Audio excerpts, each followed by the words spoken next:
no longer be controlled by a narcissist. Hello everyone, thanks for visiting our video. Today, we're diving into the complex emotion of regret. It's a challenging feeling that we all encounter at some point in our lives, and it tends to linger. This video explores whether narcissists truly feel regret when they lose someone. To understand regret, we need to examine its roots.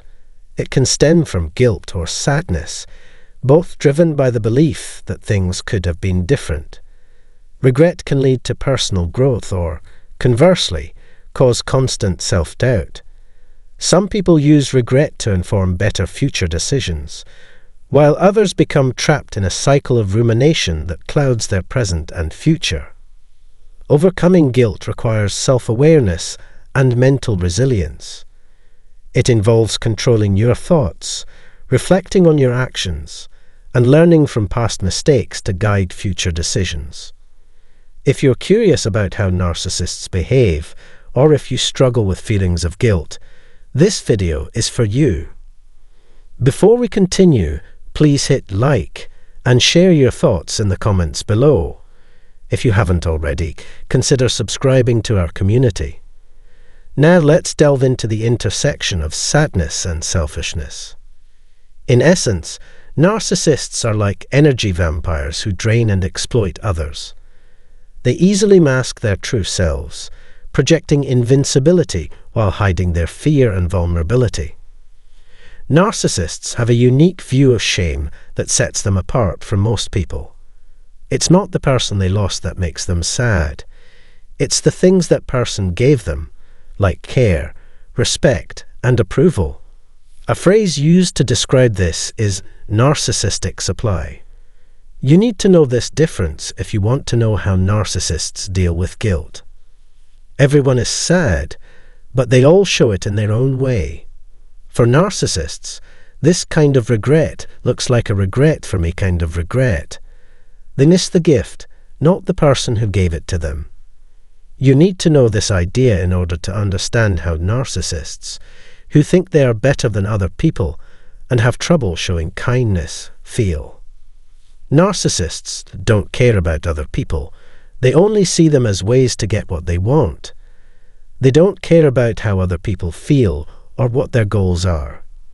Their sad words may seem real when they'd lost someone, but most of the time they're just ways to get what they want. Their main goal is to get back in charge, so they try to blame or guilt-trip the person they lost. They might use charm and tricks instead if they want to get the person back. It's important to know that these acts of regret aren't real. They're not based on real sadness or guilt. Do narcissists really feel bad when someone they care about dies?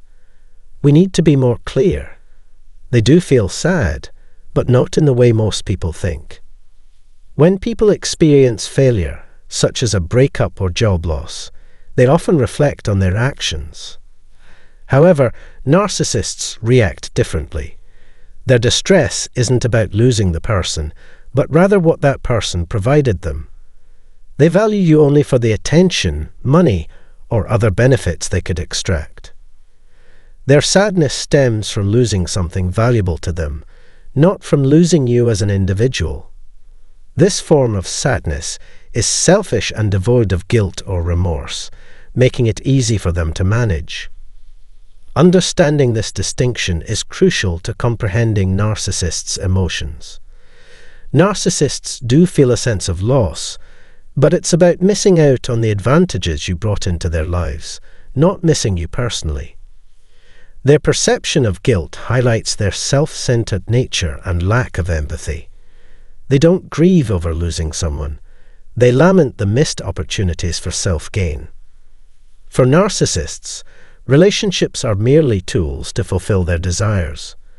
When they say, "I'm sorry," it's more about acknowledging a mistake that cost them something valuable rather than genuine sorrow over the relationship's end. Post-breakup, they might attempt to reconnect with statements like, "I'm sorry for letting this happen," or "I've realized my mistake." Recognize these as manipulative tactics aimed at making you feel guilty and preventing your personal growth. Narcissists don't have any morals or ethics to guide their activities, so they can't really feel sadness. Moral sense teaches people what is right and wrong and what they can and can't do. Narcissists, on the other hand, can't be critical, so they are concerned with appearing a certain way. They don't feel bad about what they do or care how it makes other people feel. There's no reason to be sad about the death of someone who never saw you for who you are and only saw you as a way to get what they wanted. People who have been abused by narcissists need to learn how they control other people. The first thing you need to do to get away from these tactics is to understand them. If a narcissist says, "I'm sorry," it's not because they really feel bad. It's because they want to get back in charge or get more resources. Not because they lost you as a person, but because they lost the thing you gave them. People are just things to the narcissist as long as they can get what they want. Being with a narcissist is tough, but you can get better if you know what they're trying to do and see it for what it is: control and manipulation. The most important thing to know is that their sorry, promise to change, and sorrow are not real. Have you ever been with a narcissist? If so, please tell me about it and the exact words they use to lie about regret. Your thoughts are very important, and sharing your stories can help people who are having the same issues. Please leave a comment below to join the chat. Your stories could help us understand things better and feel better as we heal together.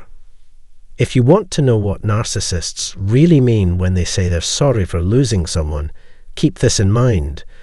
When we say that, we mean something very different. Narcissists don't have empathy, so it's hard for them to understand how their actions affect other people. So, their sad faces aren't really true expressions of regret. They're just smart moves to get back in charge and gain power. If this talk spoke to you and helped you, please share your thoughts by liking, posting, and sending it to other people who might also find it helpful. Your help and engagement are very important for making these tools better for more people. Also, if you haven't already, please think about signing up for our newsletter to find out about our future research on the complicated links between narcissism and mental health recovery. Last, don't forget to read the picture. It tells you about one-on-one lessons and has a link to our free book. For me, the most important things are your health and happiness. I can't wait to keep going on this trip with you. Until then, remember that you are not the only one going through this while you heal. It will make you feel better and give you strength. Picture this. A baby narcissist starts off all cute and cuddly, much like a puppy. But things take a turn for the worse when parents or other adults indulge, coddle, or put them on a pedestal. These actions, while seemingly affectionate, are actually harmful, treating the child as an object rather than nurturing their individuality. That adorable pup grows up to be an adult snob, regardless of how fancy their words may sound.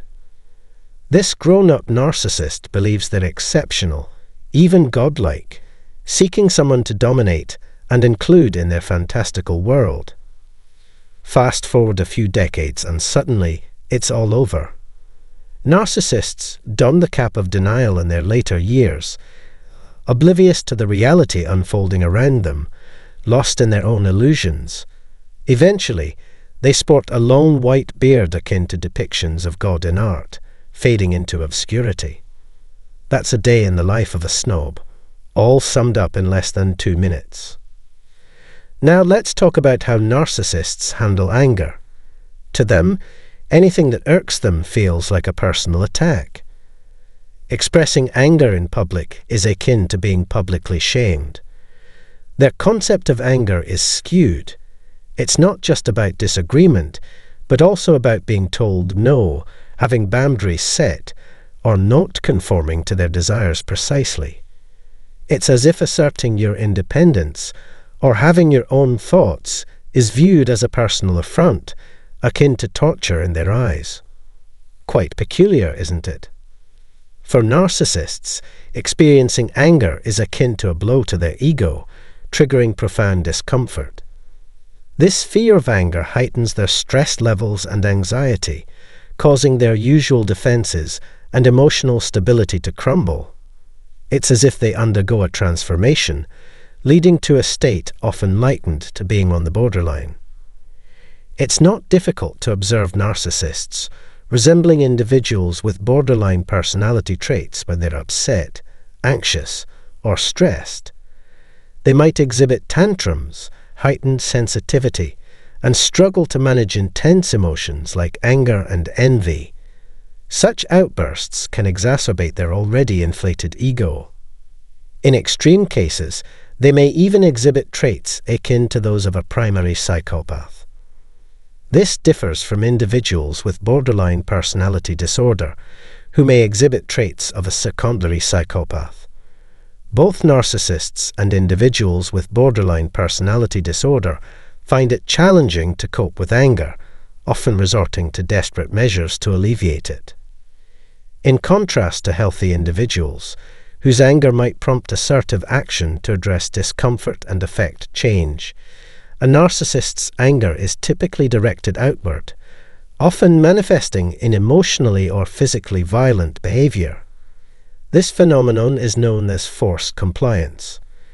Narcissists expect others to conform to their ideals of righteousness, and any resistance or assertion of autonomy is met with anger or, at times, extreme reactions. It's crucial to understand that narcissists attribute their anger to internal factors and struggle to acknowledge external triggers. They have difficulty recognizing that objects and people exist independently of their perceptions. To them, you only exist within the confines of their thoughts. You're merely an abstract concept. When a narcissist experiences distress, they don't attribute it to external stimuli, but rather to internal turmoil. When a narcissist feels provoked, they respond aggressively to restore their sense of superiority. They believe that you must conform to the image they've constructed of you. Leaving isn't an option for narcissists because they are consumed by self-absorption. They strip away your humanity, reducing you to an object existing solely in their minds. Their anger stems from viewing you as an adversary encroaching upon their mental territory. Unable to detach mentally, they perpetuate their anger, inflicting harm and attempting to control you. As mentioned earlier, narcissists can transition to a borderline self-state under intense stress. In this state, they exhibit impulsive and destructive behavior, leading to the infamous angry outbursts. It's more accurate to label these episodes as borderline rage rather than narcissistic rage. Upon awakening, narcissists often display cold and manipulative traits akin to psychopaths. Their behavior is calculated, devoid of empathy, and lacks genuine concern. Narcissism, stemming from a flawed defense mechanism, often leads individuals to embrace false beliefs. Their grasp on reality is tenuous, contributing to the manifestation of these distinct self-states. When the ego takes a turn towards the psychopathic, it becomes deeply unsettling, reminiscent of incidents like Chris Watts' descent into psychopathy. This transition marks a chilling phase following a more clandestine one, serving as a bridge between borderline and psychopathic states. Individuals who exhibit certain behaviors may initially appear ordinary, but suddenly undergo a dramatic transformation. Rather than displaying anger or distress, they opt for conciliation, seeking common ground, making deals, and feigning affection. However, beneath this facade of normalcy, subtle signs of hostility, moodiness, and cruelty emerge. They may exhibit sharp sarcasm or mean-spiritedness, seemingly driven yet evading trouble. While their actions may seem benign, excessive politeness, apparent kindness, or displays of concern, these individuals harbour ulterior motives. Their intentions could involve inflicting harm behind the scenes, either through physical means or by sabotaging one's career. The repercussions of their malevolent schemes can be so severe that they induce trauma, rendering recovery challenging. Whether executed overtly or covertly, these nefarious plots cast doubt on the victim's perception of control, leaving them feeling utterly powerless. Now let's delve into the borderline state, which manifests in two distinct forms. One variant erupts suddenly, akin to a tempestuous storm with no respite before its onslaught, characterized by rapid shifts. In contrast, the gradual form involves a more insidious approach, often employed by covert narcissists, where tensions escalate incrementally in a bid to incite conflict. In the realm of inflated egos, individuals often craft schemes to retaliate against those they perceive as having wronged them. This breed is adept at masking their true intentions, adeptly concealing their grievances behind a facade of normalcy, much akin to the ongoing conflicts between contentious factions like Hamas and Israel. Their defense tactics pivot on shifting blame onto others, justifying their propensity for hostility and violence as a means of self-preservation. Victory becomes paramount for them, failure inducing profound sorrow, excessive substance use, and detachment from reality. Frequently, they resort to cruelty and psychological manipulation, particularly targeting those in their inner circle whom they regard as threats. Some may escalate from verbal abuse to physical harm, dehumanizing their victims in the process. Individuals plagued by deep-seated insecurities harbor a dangerous propensity for retribution, resorting to stalking and harassment against those who have provoked their ire. It's ingrained within our nature to seek retribution against those who have wronged us. There are voices advocating that this impulse is acceptable, even beneficial in curbing undesirable behavior. However, those with inflated egos often misinterpret this notion. Nonetheless, most individuals approach this urge in one of three distinct manners. Allow me to elucidate. The first approach entails rectifying the situation in a fair and equitable manner, which I deem the most commendable.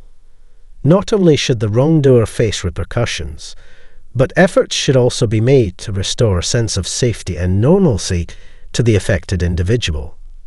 This brand of recompense is more about healing the victim rather than penalizing the perpetrator. The objective is for the wrongdoer to face consequences, the victim to find solace, and for clarity to prevail among all involved.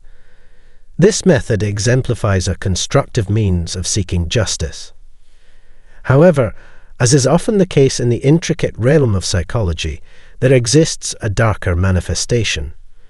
In certain instances, this desire for retribution morphs into an insidious addiction, consuming one's thoughts and actions.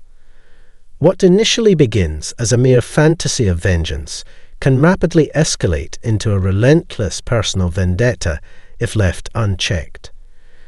This can precipitate self-destructive behavior, inflicting harm upon oneself or others. Such an approach is not conducive to seeking recompense. Rather, it inflicts severe harm upon one's mental well-being over time, sapping away at their vitality and cognitive faculties. It has the potential to unravel other interpersonal relationships, impair professional endeavors, and ultimately lead to a state of mental instability. Payback isn't solely synonymous with negativity. There's also a phenomenon known as narcissistic revenge. Individuals termed narcissists find solace and redemption by retaliating against perceived wrongs inflicted upon them. This external validation serves as their coping mechanism, particularly effective where their targets are subjected to public embarrassment. Imagine yourself in a situation where you've endured harm, whether it be through a criminal act, mistreatment, or a mere disagreement. Narcissists, feeling victimized, recoil at the imposition of boundaries and the prospect of solitude. Deep-seated insecurities plague their psyche, fostering beliefs of inadequacy and worthlessness. In an attempt to drown out these internalized criticisms, they adopt a facade of omnipotence akin to that of a deity, asserting, "You're mistaken, I am truly exceptional." To substantiate this claim, "I'll exact vengeance upon those who've wronged me." This cycle typically commences with a perceived slight. For narcissists, assuming the role of a victim contradicts their self-perceived image of invincibility, brilliance, flawlessness, and invulnerability. By inflicting suffering upon those they deem as offenders, they reclaim a sense of significance, bolstering their inflated egos. When a narcissist strikes out against those they perceive as adversaries, individuals who refuse to conform, challenge their authority, or have caused them embarrassment, they experience a resurgence of power akin to that of a deity. If you find yourself contemplating retaliation or engaging in such actions, introspectively question whether your motives stem from wounded pride, a desire for validation, or latent narcissism. Distinguish between legitimate grievances and the toxic influence of an unhealthy ego. Strive to align your actions with the former and eschew the latter. Reflect upon the severity of your vindictive impulses. Are they veering towards sociopathic or narcissistic tendencies? Are they driven by a genuine desire for justice and communal safety, or do they merely serve your own callous and egocentric desires? Curiously, this tends to be the prevailing scenario in most cases. Ultimately, individuals seeking retribution are driven by a desire to restore equilibrium and assert their rights. They yearn for a return to normalcy, aiming to confront the perpetrator decisively in order to rectify the wrongdoing. "I simply wish to reclaim the status quo," they lament, longing for a restoration of former tranquility. It serves as a coping mechanism for the anguish inflicted by another's transgressions. Through pragmatic and equitable means, reparation can be sought, whether through restitution or financial compensation, thus fostering a sense of closure that benefits all parties involved. Typically, individuals respond to harm through one of two avenues: punitive measures aimed at self-satisfaction, or constructive efforts towards reconciliation and restoration. Healthy individuals predominantly opt for the latter, prioritizing fairness and resolution over vindictiveness. Conversely, those ensnared by self-aggrandizement and egocentrism are predisposed towards the former. Such disparities underscore the contrasting dispositions between these two cohorts. I trust my tone hasn't conveyed undue hostility. Should it have, your response is entirely at your discretion. Whether through punitive action, moral rectitude, or the pursuit of an equitable solution, the choice is yours to make.